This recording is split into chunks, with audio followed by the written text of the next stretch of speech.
Oi, pessoal, tudo bem? Bem-vindos aí a mais um dia do nosso curso de Introdução ao Python. É um prazer ter todos vocês aqui comigo. Hoje a gente dá sequência na aula passada, onde a gente começou a tratar ali do Pandas, né? E hoje a gente vai tentar fazer uma aplicação bem interessante aí dessa biblioteca, beleza? Então vamos lá, hoje mais uma vez trabalhando com Jupyter, né? Novo, Python 3. Eu vou colocar um Markdown aqui para iniciar, para ficar mais fácil de a gente saber. Então, Introdução ao Python, Pandas. E eu vou começar importando, então, as bibliotecas relevantes. Import pandas,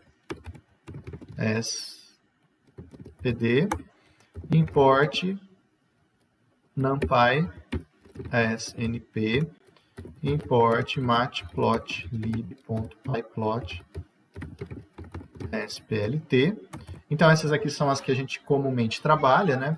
Eu vou importar mais algumas hoje. Import os.pat, import urllib, import datetime.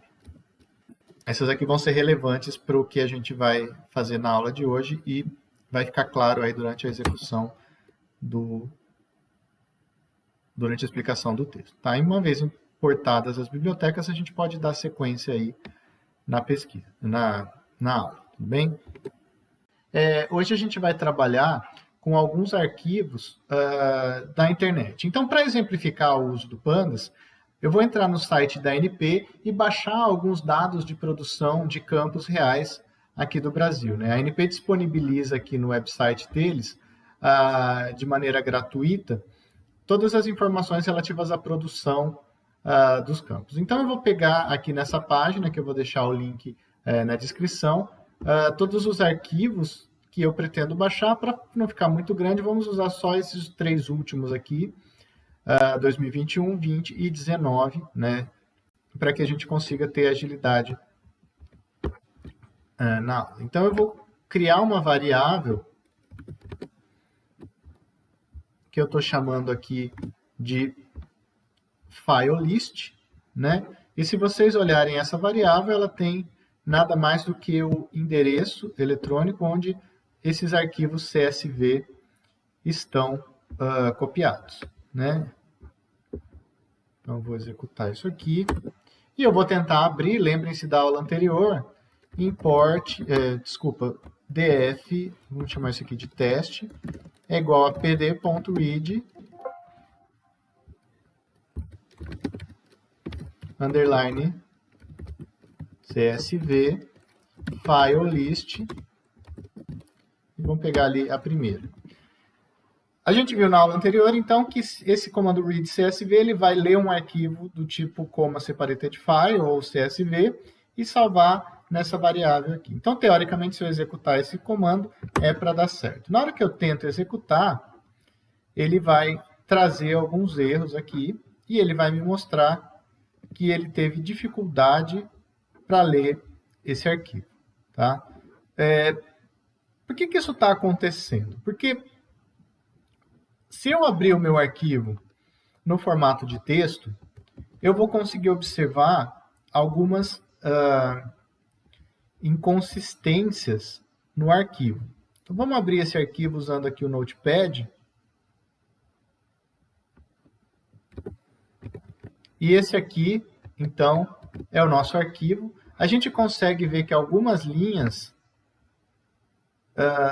começam com aspas duplas e terminam com aspas duplas e outras não, né? E isso faz com que o programa tenha dificuldade, que o Pandas tenha dificuldade para interpretar os dados, tá? Então, antes de realmente importar esse arquivo para o Pandas, a gente vai dar uma manipulada nesse arquivo. O que eu vou fazer? Eu vou abrir esse arquivo de texto e vou mandar excluir essas aspas. Observem que sempre que eu começo com aspas duplas, eu termino com aspas duplas. Então, eu vou procurar as linhas que tenham, né, essa configuração. Tá? Vamos tentar fazer isso e ver ali o que vai acontecer. Então, voltando para o Jupyter, tá? Eu vou copiar e colar um trecho de código aqui e a gente vai explicar o que esse trecho de código está fazendo para depois vocês tentarem implementar. Então, aqui está a função que eu vou criar. Primeiro eu vou apagar essa linha que deu erro, né?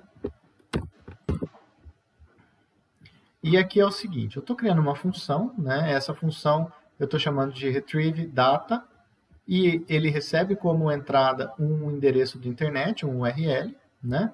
Ele vai criar duas variáveis automaticamente, um file name e um file name cleaned, ou seja, o nome do arquivo que eu vou trabalhar, e esse nome do arquivo vai ser exatamente esse url.split, ou seja, o valor daqui desse site, né? Eu vou pegar lá o arquivo, o nome .csv, e depois eu vou criar um outro arquivo que vai ter o mesmo nome, só que vai ter um underline cleaned no final. Tudo bem? Aí eu vou fazer o seguinte, primeiro eu vou observar se o arquivo existe. Se ele existir, se ele não existir, né, se o os.pass.exists for diferente, for igual a false, ou seja, se o arquivo não existir, eu vou usar a url lib, eu vou fazer um request para copiar esse arquivo. E eu vou copiar o arquivo dessa URL nesse nome, com esse nome de arquivo. Tá? Aí eu vou abrir tanto o meu arquivo que eu baixei da internet, que é o file name, no modo de leitura, quanto o meu arquivo cleaned, limpo, né, no modo de escrita. Eu vou abrir esses dois arquivos de uma vez. Aí eu vou verificar se o encoding, o TF8, que é o que eu escolhi, conseguiu abrir o arquivo. Como que eu vou tentar fazer isso? Eu vou tentar ler as linhas, usando o readlines. Se ele der algum problema, ele vai passar aqui para o accept e vai ler e vai abrir esse arquivo no formato latim 1. Tá? E ele vai tentar novamente. Isso aqui, então, é uma verificação para ver se o encoding, o TF8 que eu escolhi, está certo. No caso, se ele passar por isso, ele vai entrar num loop for, onde ele vai ler linha a linha, né? E nessas linhas, o que ele vai fazer? Ele vai procurar aquelas linhas que terminam com aspas duplas, né? Então, linha começando com aspas duplas e linha terminando com aspas duplas, o que eu vou fazer? Eu vou remover a primeira e a última posição, que eu sei que são exatamente essas linhas duplas, e além disso eu vou procurar todos os lugares onde eu tenho duas aspas duplas e vou substituir por uma única aspas duplas, né? E aí eu vou escrever no meu arquivo de saída isso aí. Então, observem que todo esse loop serve simplesmente para limpar aquele excesso de aspas duplas que ocorre nos arquivos CSV. Na sequência, então, eu abro o meu arquivo como um pandas data frame, que aqui eu estou chamando de df1, e retorno, né, essa variável df1. Se eu executar agora o comando dftest igual a retrieve data file list 0, né? dftest.head.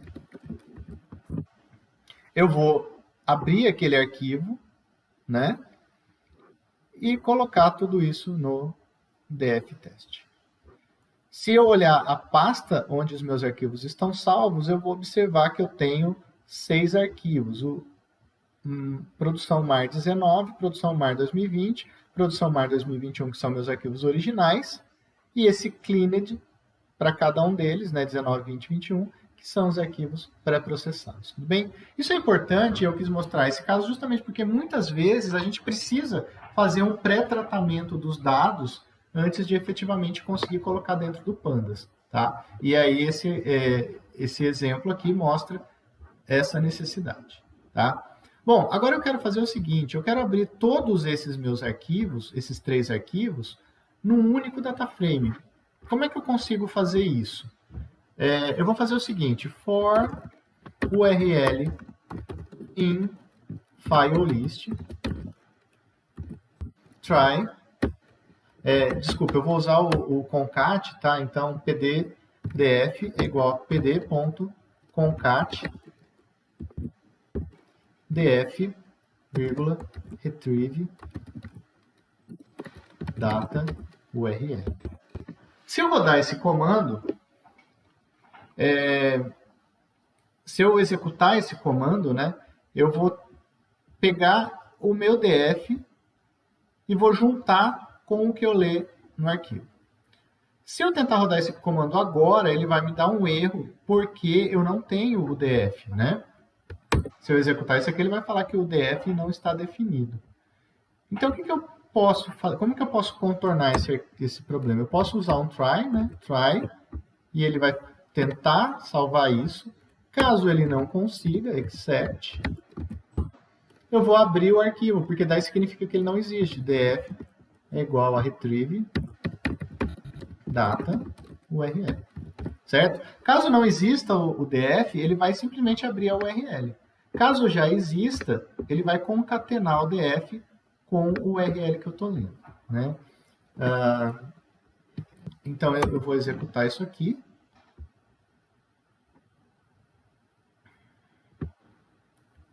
E df.head.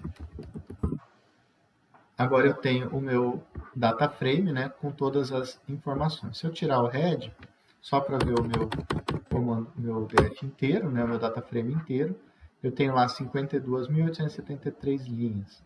Tá? E aí eu posso usar todos aqueles comandos que a gente aprendeu na aula anterior para conhecer os nossos dados. Né? Então, por exemplo, eu posso fazer um df.columns para saber quais são as colunas do meu data frame, né? Eu também poderia simplesmente ter vindo aqui e rolado para o lado, para enxergar todas as colunas. Eu posso usar lá o df describe, para ter uma descrição estatística de todas as variáveis numéricas, né? Todas as colunas numéricas do nosso problema. Eu também tenho o info, df.info, que vai mostrar a informação de cada uma das colunas, quantidade de valores não nulos, tipo de variável e assim por diante. Tá? Então, tudo isso eu consigo trabalhar aí nesse meu data frame. Então, o que eu tenho nesse data frame? Eu tenho todos os dados de produção e injeção de fluidos para cada um dos poços, né? Se eu voltar aqui no DF, cada um dos poços de cada um dos campos, né, separados aí por estado, bacia, que ele produziu ou injetou em um dado mês ou ano. Antes de seguir, de eu conseguir fazer alguma coisa, eu preciso dar alguma trabalhada em algumas colunas. A primeira delas que eu vou mexer é a mês-ano, porque se a gente observar mês-ano, isso aqui é uma string, né, é um texto. Ele identifica aqui como dtype objeto. Eu preciso transformar isso num formato que o Pandas entenda como data. Né?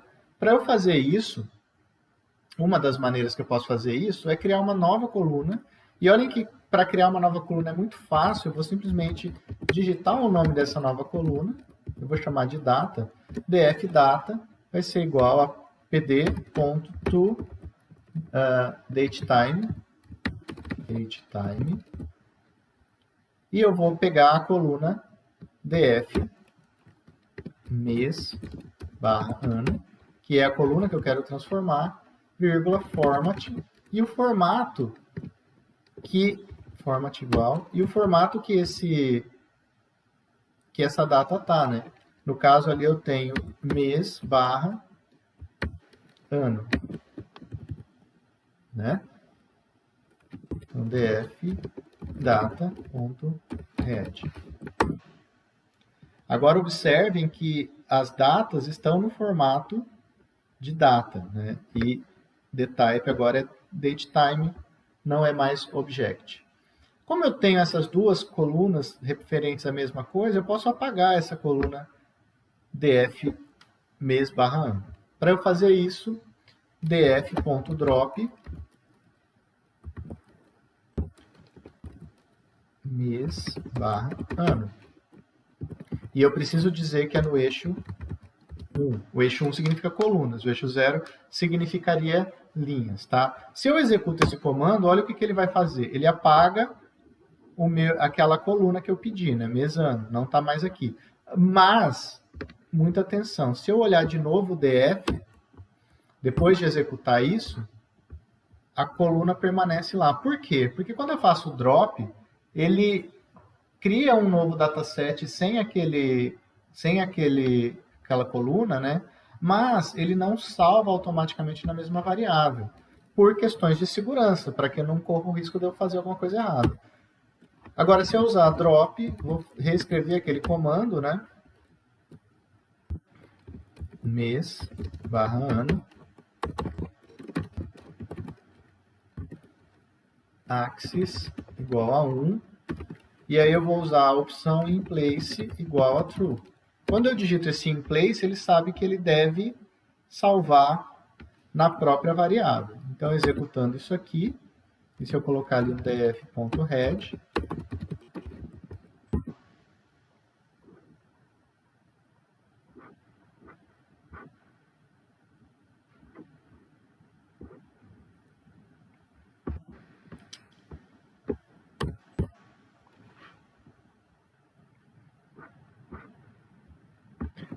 então, se eu colocar ali um df.head, eu vou ter que aquela coluna realmente foi apagada, né? Uma outra manipulação que eu posso querer fazer é pegar essa data que está lá na frente, né, e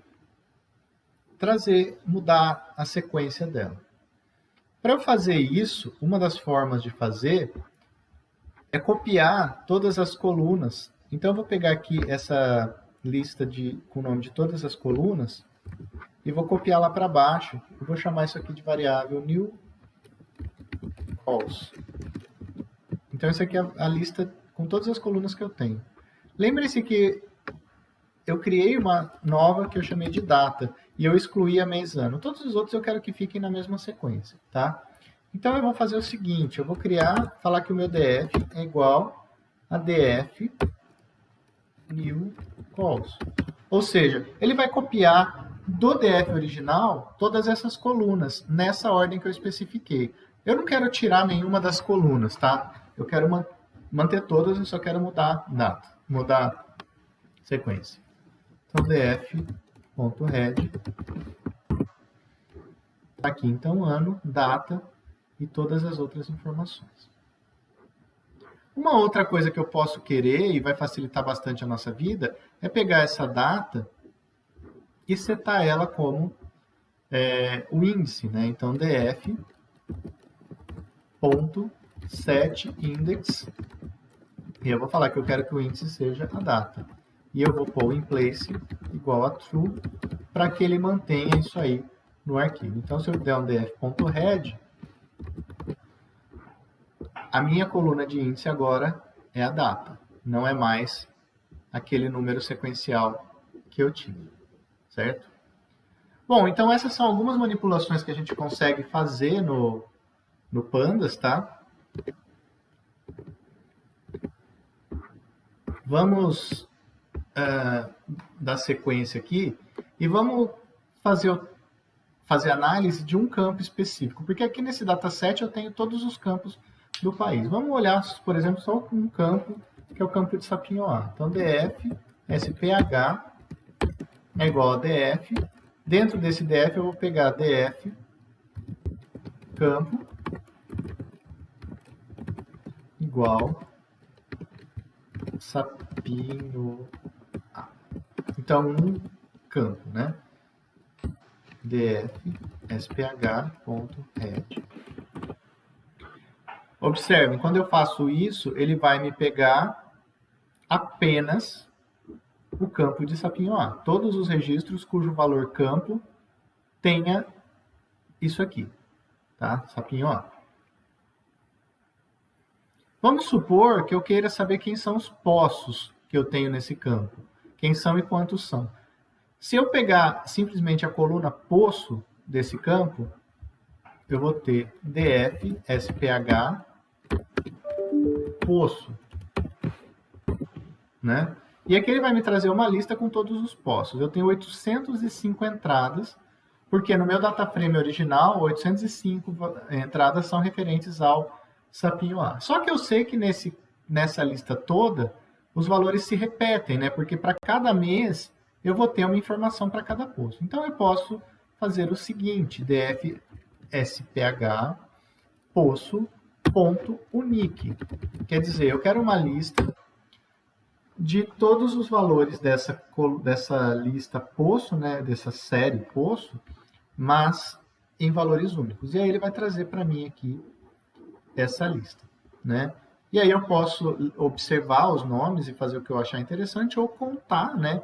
Mas caso eu queira contar, eu posso simplesmente usar o valor, o comando size,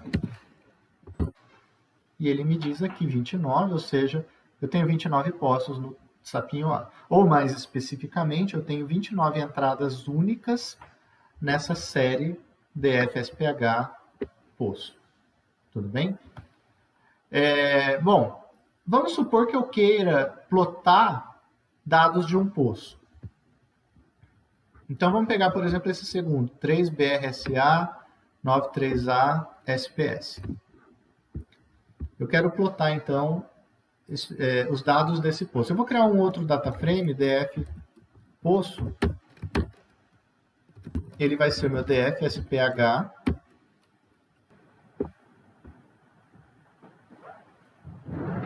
Então, eu vou pegar esse poço aqui, 3BRSA 788 SPS, tá? E aí eu vou criar esse df poço. Ele vai ser, então, baseado no df-sph, onde df-sph poço for igual a esse valor de poço aqui, né? E aí, para eu plotar, eu simplesmente escolho a série que eu quero e uso o comando .plot. Internamente, ele tem implementado lá do Matplot, do PyPlot, né, a ferramenta de plotagem de gráfico. E aqui eu tenho, então, um gráfico de produção mensal para diferentes intervalos de tempo. Tudo bem? Vamos supor que eu queira olhar a produção acumulada, né, dessa minha variável, desse meu data frame. Então, eu vou ter que fazer o seguinte. Primeiro, se eu olhar o meu df poço, eu vou observar que a minha data não está ordenada, né? Eu tenho ali os dados 21, depois 20, então eu preciso primeiro deixar em sequência. Então, df.poço.sort index in place got true. Quando eu faço isso, eu sei que o meu poço, meu data frame vai estar ordenado, né?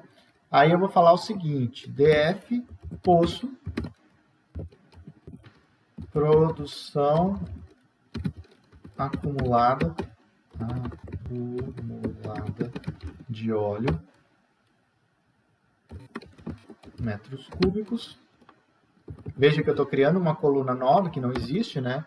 E ela vai ser então igual df poço.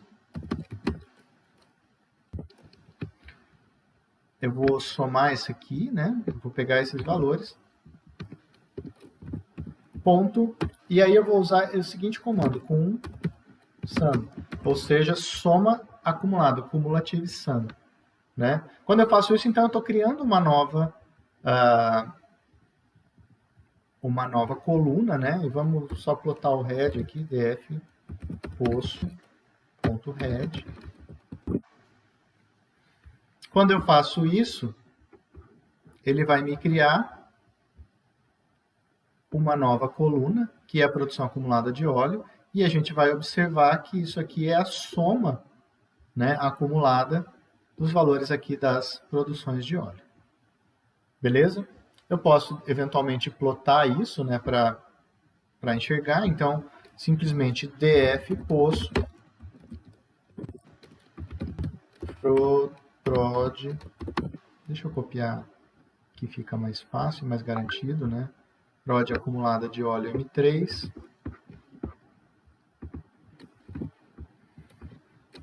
.plot. E aqui a gente tem o gráfico, né, da produção acumulada para esse poço. Tudo bem?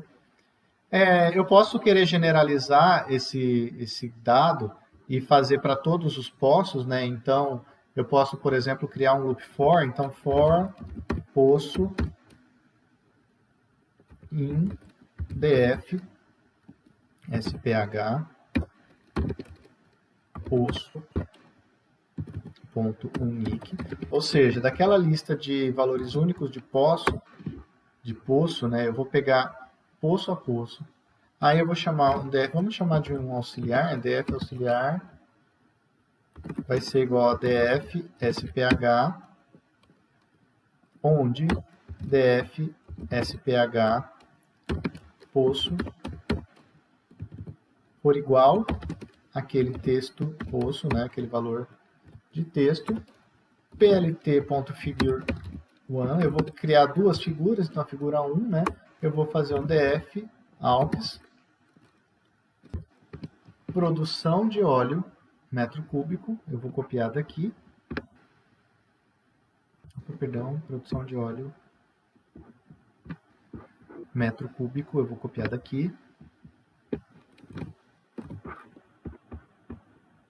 produção de óleo, ponto plot, label igual a poço. Aí eu também quero plotar a acumulada. Para eu plotar a acumulada, eu vou ter que fazer aquele procedimento que a gente viu anteriormente. df aux ponto sort index in place igual a true, plt.figure2 df aux df auxiliar prod acumulado df aux produção de óleo metro cúbico ponto df aux prod acumulado ponto plot label igual poço. Se eu executar isso aqui, eu vou ter como saída alguns warnings, tá? Que eu não vou dar atenção a eles agora. E eu vou ter aqui o dado, os gráficos, né, de produção de cada um dos poços que eu tenho dentro do meu data frame e a produção acumulada também de cada um dos poços. Aí eu posso manipular isso como for interessante, ver quais poços produzem mais, enfim. Eu tenho liberdade para trabalhar aí dessa forma. Tá? Uma outra coisa que pode ser interessante nesse tipo de análise é observar quem são os dados para o campo como um todo. Eu não quero mais analisar só um campo como a gente está analisando o sapinho A. Como é que eu posso fazer isso? Primeiro eu vou pegar todas as colunas lá do DF, né? Então, df.columns. Essas aqui são todas as colunas que eu tenho no meu, no meu data frame DF. Eu não vou querer olhar todas, então vou colunas, eu vou igualar essa lista, mas eu vou deixar só o que me interessa, tá? E eu vou deixar só o seguinte.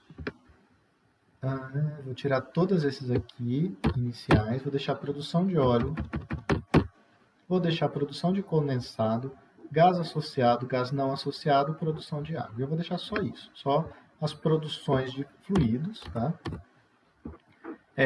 Óleo e condensado. Condensado é um tipo de óleo, né? Gás associado ou não associado, ambos são gás. E produção de água é a produção. Eu vou criar o seguinte aqui, df campo.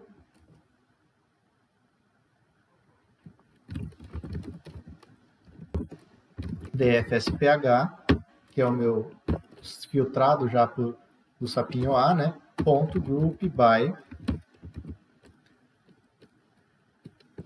data. Então eu vou agrupar para cada valor de data eu vou agrupar todos eles, né? Então, na verdade, eu estou agrupando por poço, daria na mesma eu colocar poço aqui, mas para cada entrada de data eu vou somar todos os valores, né? Então, eu vou copiar todas essas colunas, eu vou criar, né, todas essas colunas e um sum para dizer que eu quero que todos os valores de data sejam somados. Então, se eu olhar o meu DF campo, o que eu vou ter? Eu vou ter a data porque era o índice, né? Agora eu posso observar que a data não muda, não se repete, tá? Para cada valor eu vou ter uma produção de óleo que vai ser a soma de todos aqueles valores, condensado, produção de gás não associado e água, né? Bom, eu sei que óleo e condensado são óleo, então eu posso somar esses dois valores e chamar de produção de óleo.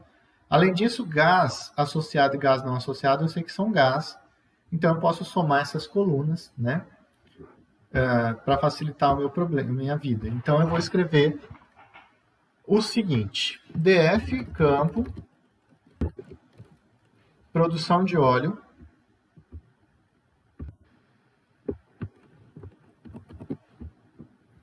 Então, eu vou copiar isso aqui, produção de óleo em metros cúbicos. Eu quero que essa coluna seja igual DF campo mais, né, a produção de óleo mais a produção de condensado. DF campo, produção do condensado. Aí eu quero DF campo e eu vou criar uma para produção de gás, né? Eu não faço questão de ser associado ou não associado. Então, a produção de gás vai ser igual DF campo,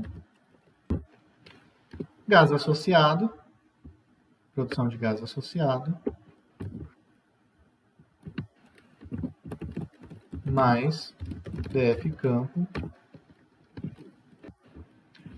e essa coluna de gás não associado. Tá? Então, o que eu fiz até agora? Primeiro, na coluna de óleo, eu somei óleo e condensado, né? Porque ambos são óleos.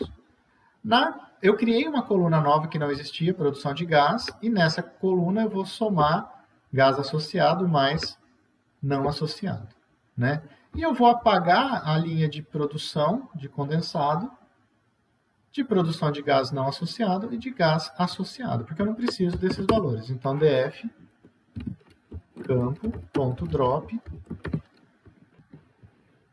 Aí eu vou criar uma lista com essas três colunas que eu vou apagar, né? Condensado,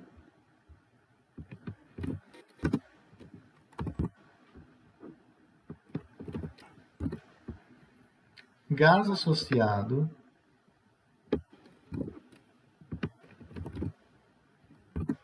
e gás não associado. Então, coloquei as três colunas que eu quero apagar.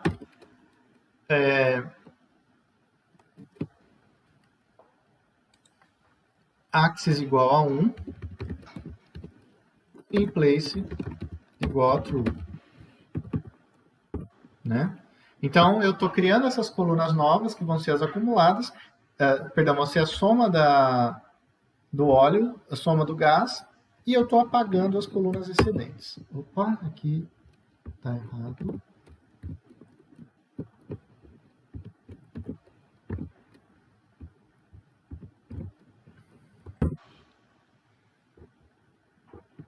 E se eu olhar essa variável agora, ela vai ter apenas três colunas, né? Produção de óleo, produção de água e produção de gás, conforme nós criamos. Se eu quiser criar um gráfico com isso, df campo.plot, ele já vai criar os gráficos aí de produção de óleo, produção de água e de gás. Certo, gente? Com isso a gente chega ao final dessa aula. Eu agradeço aí a presença de todo mundo. Foi interessante mostrar algumas aplicações mais práticas aí, né, do Pandas, O Pandas, como eu comentei, é uma ferramenta muito poderosa na manipulação de dados, tem muito mais características do que o que a gente conseguiu abordar nesses 2 dias, mas isso aqui abre um pouco a mente de vocês no sentido de que o que dá para fazer com essa biblioteca, tá? No mais, é legal que vocês entrem no site ali do Pandas e tentem entender outras funções que eles fazem que podem ser úteis para alguns casos específicos de vocês, tudo bem? Eu lembro que esse aqui é um curso, né, de introdução ao Python. Se vocês estão seguindo desde o começo, legal, deixem seus comentários se tiverem qualquer dificuldade. Se vocês estão chegando agora, se inscrevam no canal e acompanhem o curso desde o começo para ficar mais fácil de acompanhar. Deixem qualquer comentário, qualquer dúvida que vocês tenham. E muito obrigado mais uma vez pela presença. Abraço, até mais.